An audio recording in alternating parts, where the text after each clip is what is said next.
I might begin to start slowly by welcoming you all to the May Watercooler. Um, Welcome, everybody. Um, as you know, this is part of a series of water cooler moments, and I know that some of you have been involved in an earlier one, and I'm sure some of you will be joining us for the rest that are going on in the year. But today is particularly about milestones and transitions in autumn, and we have a great panel here. What we're going to do over the next hour is have a conversation with them on a bunch of topics. By all means, please put any comments that you have or any questions in the chat as we go along, and of course there'll be an opportunity for not only Q&A but for you to make any points that you want to make as we get later towards the end of the hour. But let me just get everybody to introduce themselves really quickly. I think for a number of you they're very well known to you, but for the purpose of recording, always good if we have that. So first off, I'm your moderator for today. I'm Alison Campbell, and I'm a past chair of Autumn, and I'm currently CEO of the Government Office for Tech Transfer in the UK. And I'll ask each of the panel to introduce themselves. Jane. Yes, hello everyone. I'm Jane Muir. I am currently serving as the Executive Director for the Women's Health Innovation Network. Previous to that, spent 25 years at the University of Florida Tech Transfer Office, and proud to be a past Autumn president. Sean.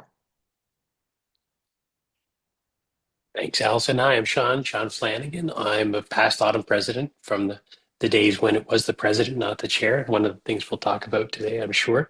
I'm in Riyadh, Saudi Arabia, where I'm an innovation and ecosystem advisor. I've been in here one shape or form since 2019. Before that, I was in Singapore, and before that, I was in Canada at the University of Ottawa. So I have been around a bit.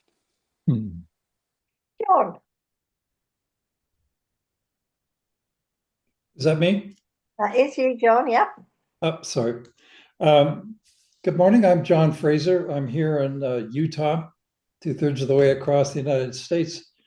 Past president, now retired, and doing a lot of work mentoring tech transfer offices outside the United States and with two clients in Washington, D.C.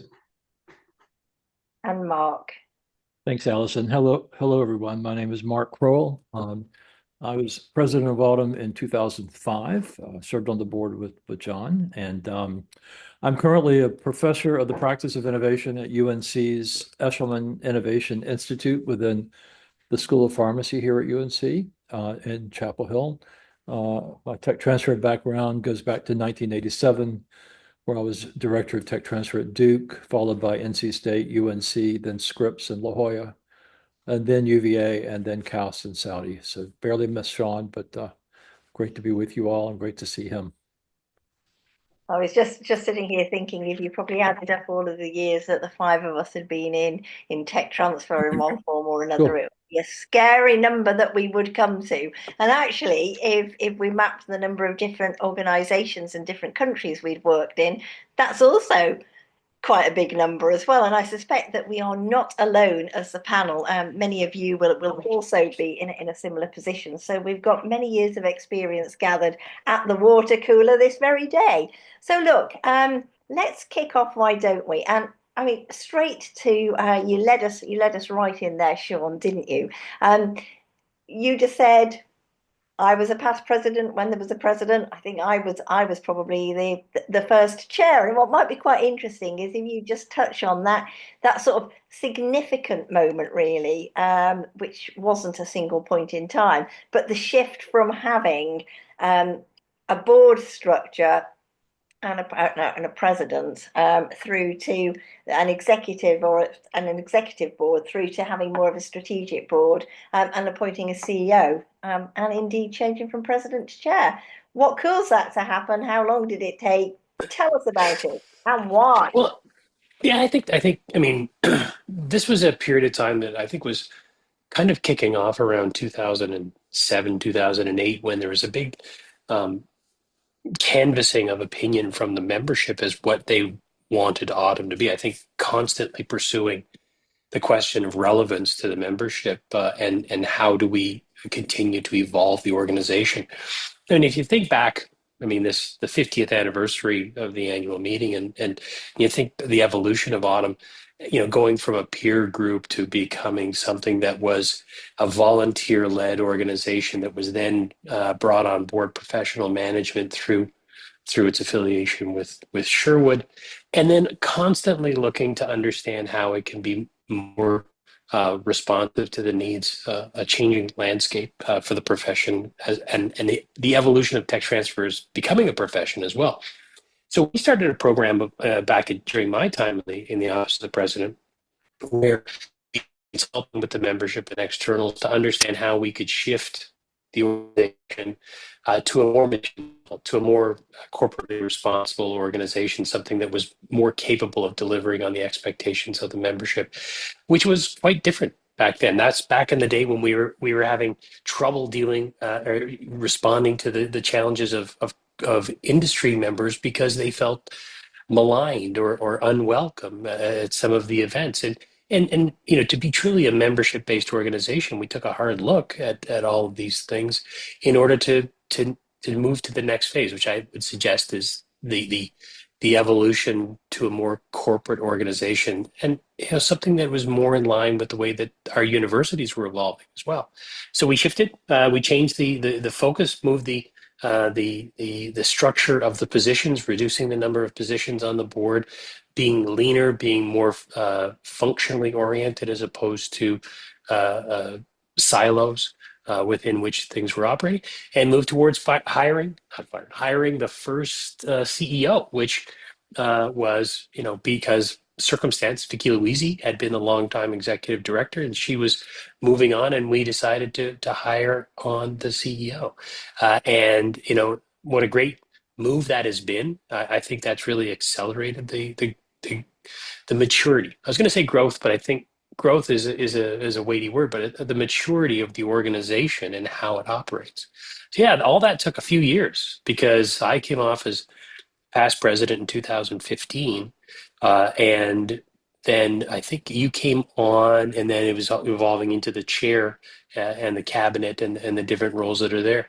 So I think that's allowed us to be more resilient in these very challenging times. That you know, Autumn in these period of time from when I got involved in 2007, 2005 forward, we've gone through some serious global financial challenges, but the organization has been able to maintain its resiliency and relevance to the membership as a result of those kinds of proactive measures. I think Boring that's stuff. I think pointing to that sort of resilience piece is really kind of important. And I think when all of this was happening, we could see the bigger strategic reasons for doing it. And as you say, very much mirrored the kinds of environments that we were finding ourselves working in, which in and of themselves had changed. We were almost moving from that, well, tech transfer and commercialization is a nice add-on to it's a core part of the business of a university, and not just a university, but federal labs, other kinds of organizations as well.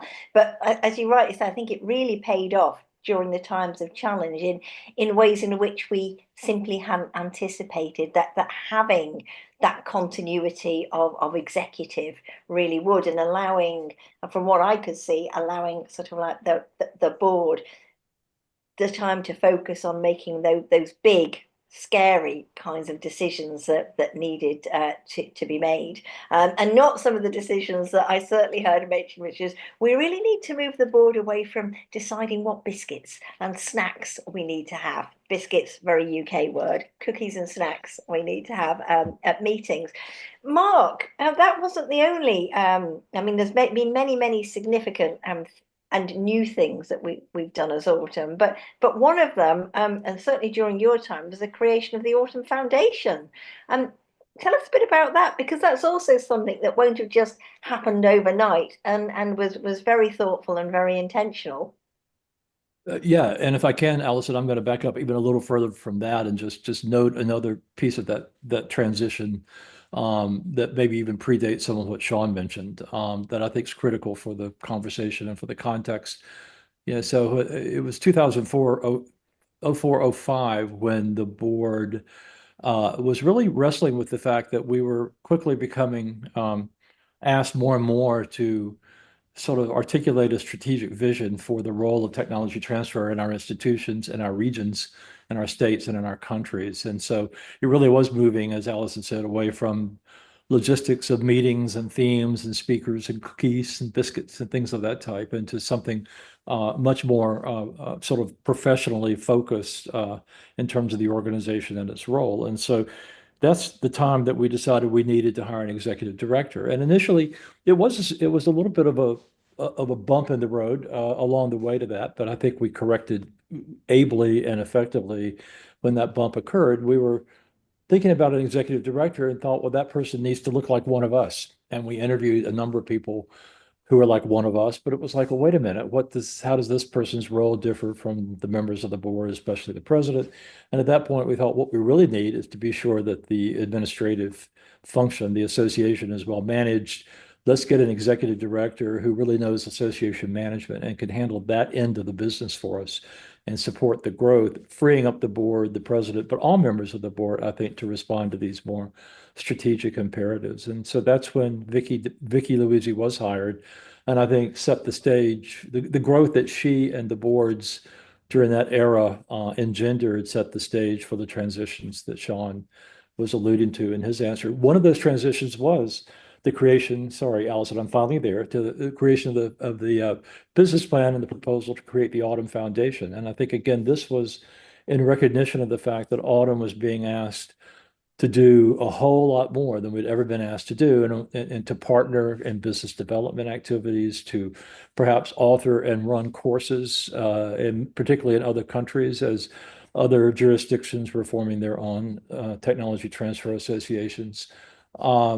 To do fundraising to support Autumn's increasingly expensive broad mandate and broad spectrum of activities. And so the idea was hatched to launch the foundation in order to kind of, again, keep the board from getting mired down in some of the business development details that were, well, opportunities that were available to us, but requiring a lot of attention to detail in order to capitalize on those opportunities. So as I recall, that was launched in about 06 or 07. And I think really was a significant turning point in terms of Autumn's ability to, effectively articulate a partnership vision as well as its professional development vision. And was it a difficult decision to make to start the foundation? I mean, because that's like, quite a new thing to do at the time. Quite an add-on. Did you get any kind of pushback? How did you kind of test whether it was going to work or not? Oh yeah, we got pushback. That's kind of what we do, right? That's part of our DNA.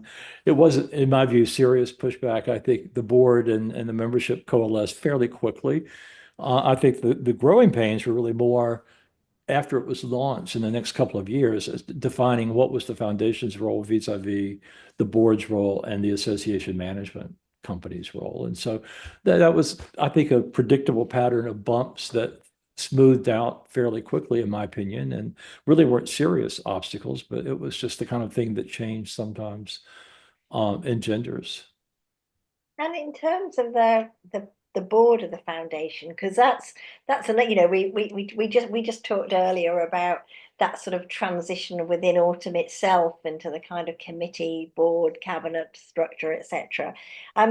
Was it relatively easy to structure yourself a strategic board for the foundation? Was it slightly more operational? Is it the kind of thing that's evolved over time? Are there any parallels? Yeah, I think it was slightly more strategic. I was very involved. I think I was the president for a couple of years, maybe 2 years or 3 years.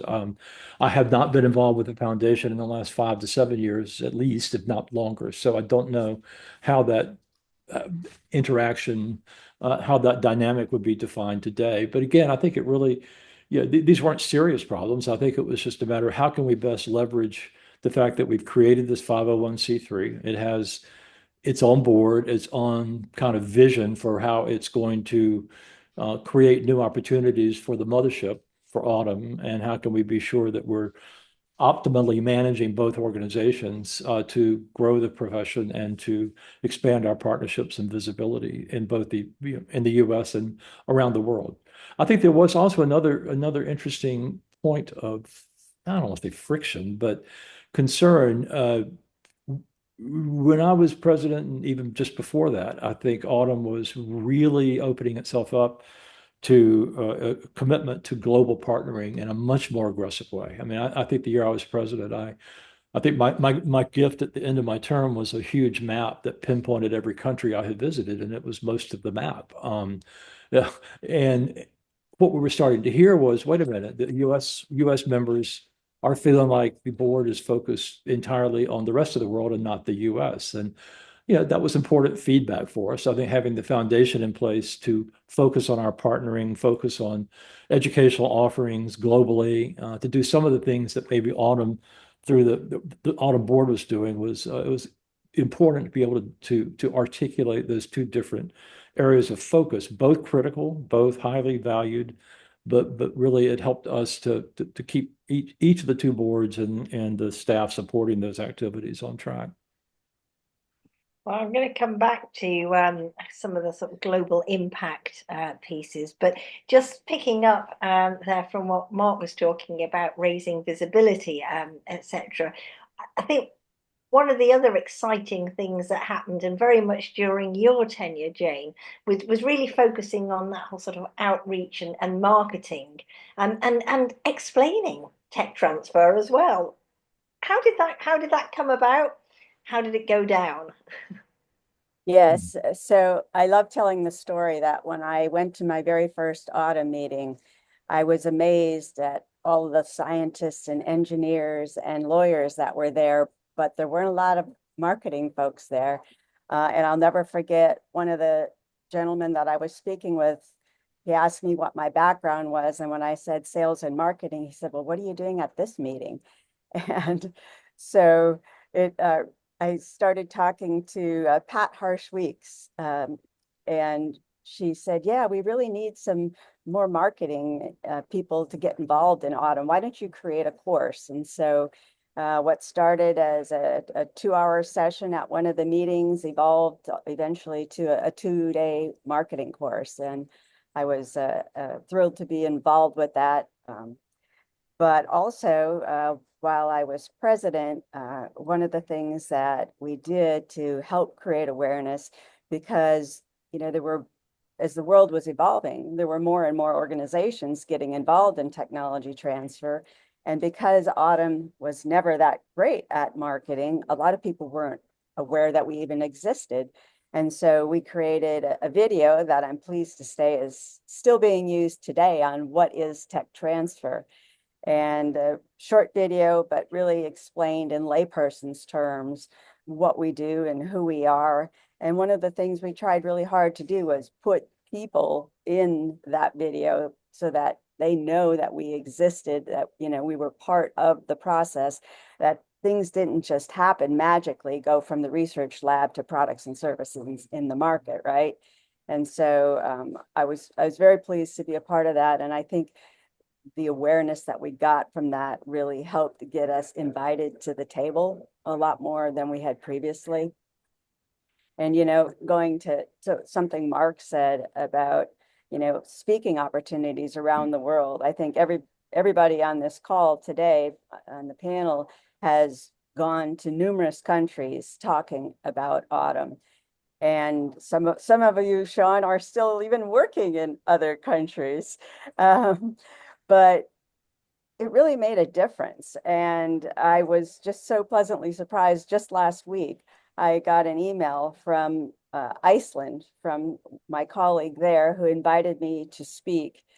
And it was just the nicest thing, saying how I really kicked off the impetus for them to create a national tech transfer office.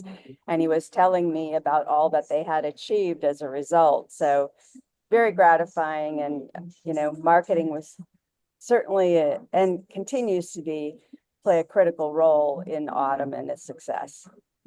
It's just great to hear about that. And I mean, in my roles leading tech transfer, one of the things I've always done, including in my current job, which is a great surprise to some of my colleagues in government, was I need marketing and comms.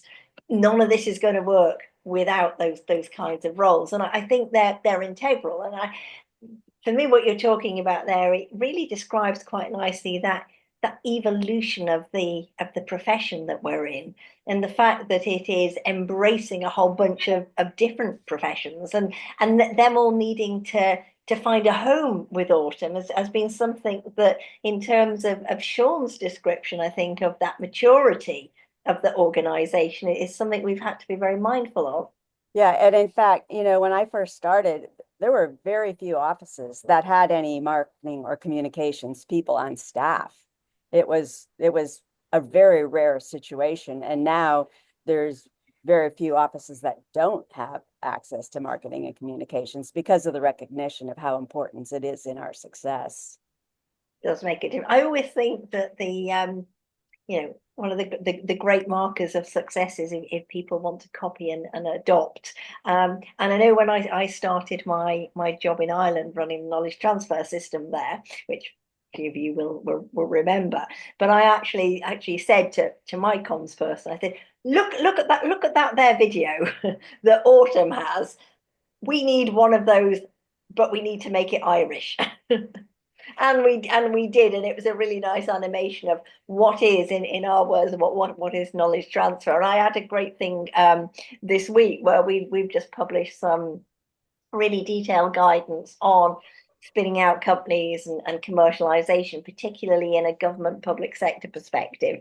Somebody got in touch with me from Australia and said, we really like this, could we license it and adapt it? And we just turned around and went, oh, it's open government license, have it for free. But that's the kind of, I think, that global reach that we're talking about, and how important that is. And maybe if we just jump to that one, and a good opportunity to bring John back in, and Sean, as well as you, Jane. We really thought about how we go about both defining the profession and how we really consolidate some of that sort of global outreach. And Mark was talking about how the foundation did that. There were also some other very sort of practical steps that happened for Autumn as it began to engage with some of its sort of sister organizations. And I wonder if John, Jane, and Sean, you'd like to talk about that. And in my mind, I'm thinking of things like the RTTP qualification, etc., and then just some of the events that have been happening subsequently. Let me start off, if I might. I've got one thing I want to mention. Sean talked about the maturity of the organization. I want to talk about a mechanical issue that was critical. This had to do with how people got appointed to the Autumn board. Years ago, when I was appointed in 2000, it was all done behind a curtain. Nobody knew what was going on. The past president was asked to form a nominations committee that then, on some criteria, selected people, put a slate together of the number of people to fill the outgoing retirees from the board. It was voice voted at the annual meeting. So there it was bing bang. This now has matured. And as Sean points out, in parallel with the organization, the mechanism has come from behind the curtain so that people volunteer to be candidates. They are publicly interviewed. You can watch over the web, and whoever garners the number of votes, if there are 3 slots, the top 3 vote getters are then invited to join the board. And so the announcement is made based on the votes. So when this happened, I, being who I am, went and asked Pat Harshweeks, what % of the community participated in the vote? And the answer was 15%. I said, that sounds awfully low. And she said, no, that's fairly typical of organizations. So as part of the maturing, the mechanism to select individuals has matured greatly, has come out from behind the curtain, is now highly transparent. All right, global. My comment. When I was on the board with Mark, we had a conversation about shall we look at creating autumn local chapters, the same way that LESI has done local regional chapters. The answer was no, we don't want to go that. We want to have one organization and people can come.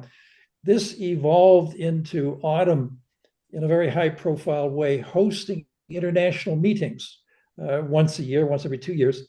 So there was a meeting in Edinburgh, Jerusalem, Beijing, Bangkok, Santiago last year, so that this began, Autumn's reach began in this mechanism. Autumn was a host of a meeting where there was the conversation, which Sean and Jane were more involved in than I was, of let us create an umbrella organization called now ATTP that brought various national associations together. I believe there are now 16 such under the ATTP umbrella. And one of the key big programs was the creation of the RTTP certification.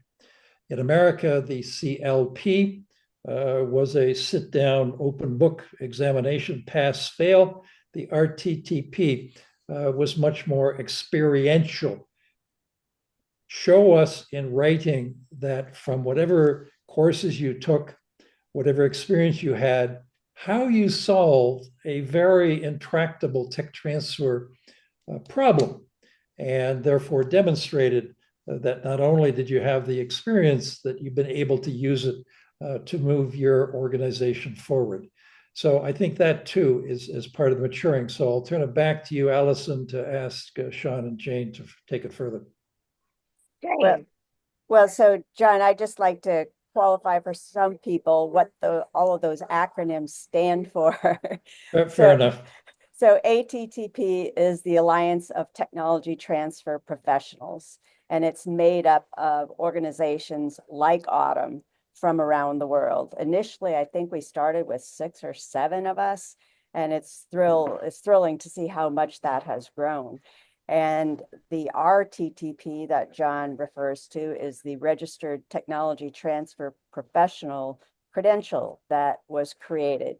And the reason that it was created is because as we continue to create awareness about Autumn and about tech transfer, we recognized that we needed some credentialing to allow people to be recognized for their qualifications beyond just licensing. The CLP is great for certified licensing professionals, but as the profession has evolved and people from various walks of life are now playing a role in making tech transfer successful, the CLP was not an opportunity for them to have a credential, whereas the broader registered tech transfer professional credentialing was applicable not just for licensing people, but for the broader tech transfer community. Yeah, and I just weigh in. I mean, to me, the need for this came around a recognition that what we were developing through the training and the courses and the evolution of the educational element of Autumn at the annual meetings and the regular training courses was there are many different people at different stages of their career within tech transfer, and because tech transfer historically has attracted people from a wide variety of other lives or previous lives, this creation of a community of practice and a community of individuals who could then define a career path forward through training, through networking, through collaborative efforts. We gave that pathway or created a pathway for people to understand how they could come to be recognized as being somebody who has done the work. And to me, the key defining difference is it's not a licensing body, but an accreditation body that is at its heart peer reviewed to reflect the very nature of what we do or who we work with, and through the continued volunteer efforts of ATTP and the review committees that do it. they are bringing newer members and existing members of our community through a pathway and welcoming them. It reminds, to me that's I'm a lawyer, and the call to the bar ceremony was historically a recognition of somebody having achieved an a credentialing process, and then they're called to join the community. And I think very much mirrors that. And I think it's helped grow not only the community of individual practitioners, but that community of organizations who have adopted very similar paths to what Automa has to offer, but with the necessary local modifications in order to be relevant to their own. So I think one of the great exports that Automa has done is the mechanisms of how to create communities in multiple jurisdictions. I love that. I love that idea of exporting, and I think you're absolutely right. But for me, it's been as well as that exporting out. I think it's it also brings a kind of that diversity of thought that you wouldn't naturally get, and it hits on various levels. And just sometimes listening to some of the issues that people are struggling with internationally, you think, well, actually we all are. It hasn't changed. Some things just haven't changed in sort of anywhere. Being able to reassure people, much as we do domestically, that these problems are universal, but also really interesting the way in which people, organizations in different countries are approaching the business of tech transfer and commercialization and innovation, and approaching that from slightly different directions. I think is often food for thought for ourselves if we want to be innovative. But it's great to create that wider community, isn't it? Allison, it reminds me of that wonderful saying, once you've seen one tech transfer office, you've seen one tech transfer office, right? Because we are so different. And while we have many of the same challenges, we also have our individual challenges and ways of approaching things that, add value to have conversations around, right? Absolutely. It's funny. The thing that I find when I'm talking with different tech transfer offices around the world is that the line that is most commonly used is "You're not alone." I mean, the currencies and the accents are different, but we all have the same challenges everywhere around the globe, and it's just so funny when people break down their challenges in their national or subnational level or their university, and it's like, yeah, that's exactly the same situation, whether you're in Canada, the Middle East, or Asia, or the States. It's just at different stages. I just say, the wealth of this community, of these events like water coolers and that, and dragging out, us old fogies in order to share stories about it, is that people don't need to make mistakes that we made along the way, whether it's at the individual office level, the professional level, the association level. They can learn from this very open, very inclusive community of practitioners that always wants to share. So they can make new mistakes. They don't have to make the ones we made. We might come on to a learning organization shortly, but what would be interesting, we talked there about that kind of international partnering with other like-minded associations. Some of the really significant work that's happened over a number of years are the kinds of partnerships that we've also been making with like-minded organizations, particularly in the US, and around both advocacy and partnership with exciting organizations like BIO and UIDP. And Mark, you've been around so much of this. I wonder if you want to talk a little bit about that kind of stakeholder engagement, because that's been really important for Autumn and still is. Yes, I'm glad you brought that up. And I think that was also a nice way Allison is saying I'm one of the older people on the call, but I'll move on. Yeah, I think a lot of the sort of ecosystem around Autumn at the time that we were shifting to an executive director and later to a CEO, and the board was shifting. A lot of that was also not just done to respond to the international interests, but it was increasingly the case that our universities were being looked more and more toward, they were being looked to address issues related to innovation-based economic development, job creation, talent retention, research funding growth, corporate partnership growth. We were no longer, what I would call tech transfer 1.0, where our role was we received an invention disclosure, maybe got a patent opinion, maybe even filed a patent, and then prayed someone would license it and reimburse it so we could do it again. And it became a much more sophisticated strategic organization. And we found ourselves with state legislators, governors, regional development authorities, but also other professional entities like you mentioned several sort of the alphabet soup. UIDP came into existence immediately, wanted a partnership with Autumn. I found myself being invited to go speak to the National Governors Association. We were partnering with AAU. NASULGIC, the National Association of State Universities and Land Grant Colleges, now called APLU, had a major initiative in the tech transfer arena and wanted Autumn's involvement with that. So, all of a sudden we were being sought out, encouraged, and reached out to by, entities all around the U.S. and all around the world to kind of talk about what our profession is or was, what the criteria for measurement were. We had to develop a line of discussion that helped people understand that if you focus only on quantitative things, it was a much more difficult value proposition to convince you about. So we began to think about things like the Better World Report in order, again, to really create a more qualitative, comprehensive view of how the profession could advance the agendas of both Autumn and these many, many partners that wanted to work with us.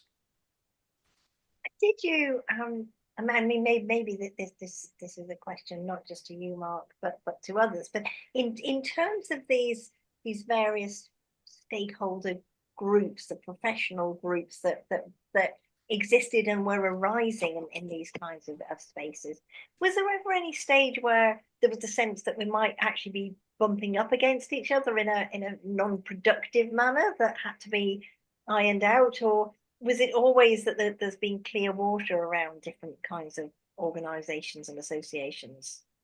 I'd be interested in my colleagues' response to that, but my sense was it was pretty much all clear water. There wasn't a lot of conflict or bumping into each other. Maybe a little bit here and there with LES, another professional development organization in the licensing space. But even there, my perception was and still is that it's far more complementary than not. But certainly COGR, AAU, I think some of the academic organizations that were reaching out to us weren't so much NACUA, there are some others I'm forgetting, some research administration, Incura. I don't think there was conflict or misunderstanding about our role and mission and expertise versus theirs. But I think there was a widespread recognition that we were all interdependent on one another in creating the kind of ecosystem in our universities that, again, promulgated talent retention, talent development, funding growth, and then impact in the more traditional, both quantitative and qualitative areas of technology transfer activity. So everyone was aware, interested, wanting to kind of learn from each other and to help advocate, help share the advocacy and that was required in order to help stakeholders like state legislators, governors, funders, donors to universities, university boards, who really didn't yet get this ecosystem and how it was evolving. I think those partnerships helped us tell that story. Yeah, and I think the reality is it wasn't about conflict. I think we were just thrilled to be invited to the table with a lot of these organizations, right? That's right. That's when that phrase, we want a seat at the table, evolved. And I think if you look over the 5, 7, 10-year period, they're represented among the folks on the panel, at least. I think the number of seats at the table that grew during that period is phenomenal, not because any of us were brilliant and insightful, but because it was an evolving landscape of interest and expectation and a sense of the value and need for effective technology transfer that we were all responding to and leveraging our response through partnering effectively. Let me, may I let me add a comment.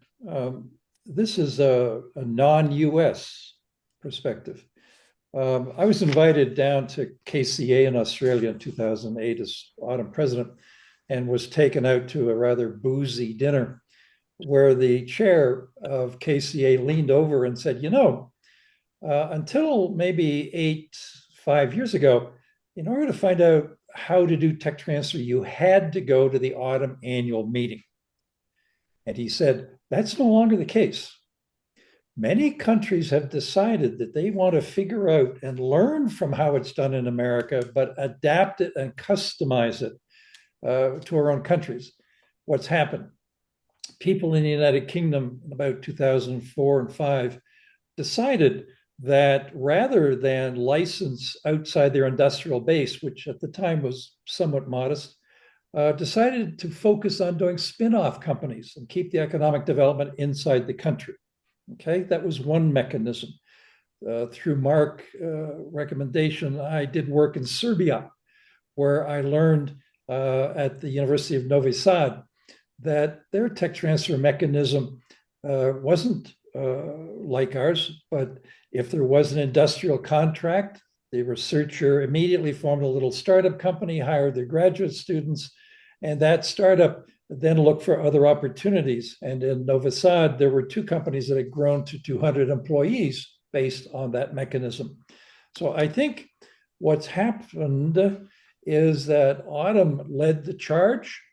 People came, learned some of our lessons, and went home and adapted to something that they thought would work better in their own country.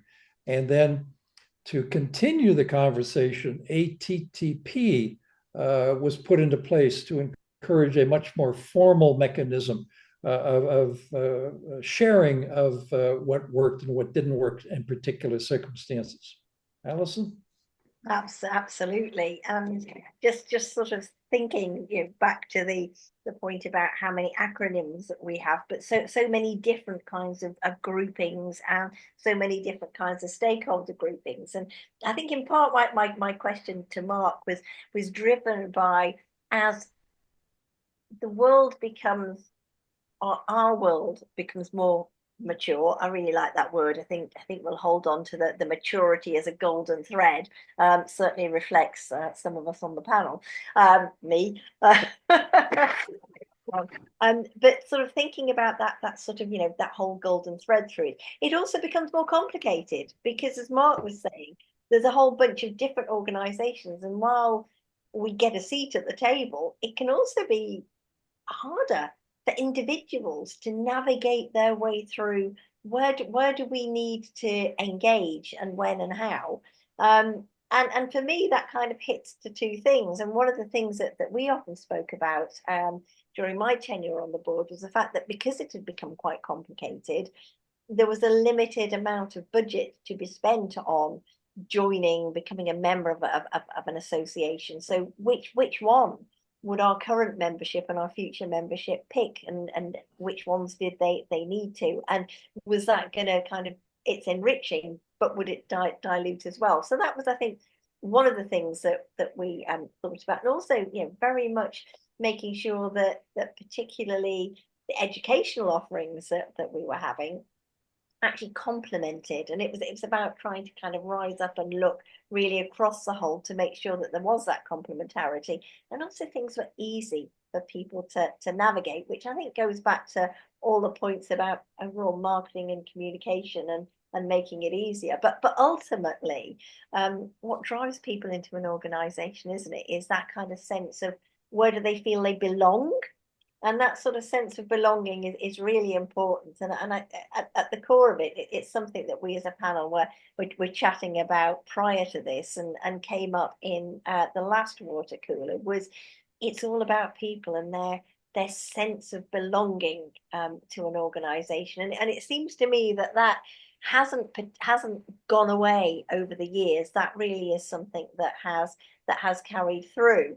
And in terms of belonging, there's that sort of thinking about the different kind of constituents and where they fit in, and how the world develops. And Jane, you very much, and you said that in your intro, being part of leading on this whole EDI kind of an initiative. And I just wonder if you want to talk a bit more about that, and how that, particularly the women inventors, has particularly grown from that sort of kernel of a thought that this would be a great idea to the legs that it still has today. Yeah, so again, when I joined Autumn, the panels and the keynote speakers did not have a lot of diversity in them. And so one of the things when I became president, actually before I became president, was working really hard to ensure that we had a wider perspective of diverse voices. Back to the point that you were making, because, as our organization has evolved, we do have a lot of different perspectives, a lot of different backgrounds. And so I gathered with some of my colleagues and we created the Women Inventors Special Interest Group because we recognize that, less than 13% of all patents have a woman as an inventor or co-inventor. And so we were really, as a profession, we're really missing out on a very large portion of our inventive talent pool within our universities.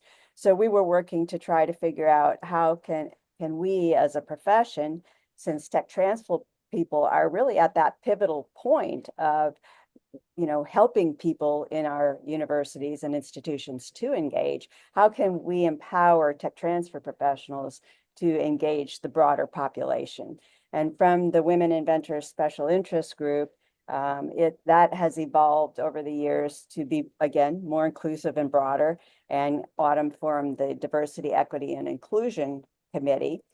And so I think they've broadened that to a lot more populations and looking really from two perspectives is one, how can we get more people involved in the innovation life cycle, but also, how can Autumn continue to make sure that we're representing and including diverse perspectives as an organization. Certainly in the United States, this is posing some interesting challenges these days with the, de-emphasis of DEI. But I am very pleased that Autumn continues to make that an important pillar for them and continues to ensure that Autumn's membership and the people that we serve are as inclusive as our population. Can I jump in here, if I might? My first meeting, I came down from Canada, walked into one of the receptions, and in front of me were the three goddesses of the community, okay? Lida from MIT, Kathy from Stanford, and Joyce from Harvard. I looked around the room, and there were a fairly equal number of men and women. And I thought, wow, what a great, great community this is, okay? What a great community. So I was very pleased and became more active. Then as Jane points out, when you begin to look at a higher level of organizations, such as the panels and what have you, I thought, okay, I looked at the board representation and I followed the membership over the past 20 years. It was very obvious that 2/3 of the board were male and only 1/3 was female. Whereas in the membership, it was much more evenly matched, 50-50. And I thought, there's an issue, a structural issue here that needs to get addressed. And when you dug further on precisely this point, you realize that there were a substantial number of women leaders as president or chair. Okay, so I was looking at the structure of who sat at the table and how many voices were male and female. And I think that's still something that needs to be addressed. Have never been concerned about the quality of the people or the type of conversation at the board being biased one way or the other. But I think there's an issue there that needs a little bit of addressing so that board membership is, say, balanced with respect to the gender balance in the community. And that averages out equally over, say, a 5 or 10 year period, so that you have that type of responsiveness to the community. Allison?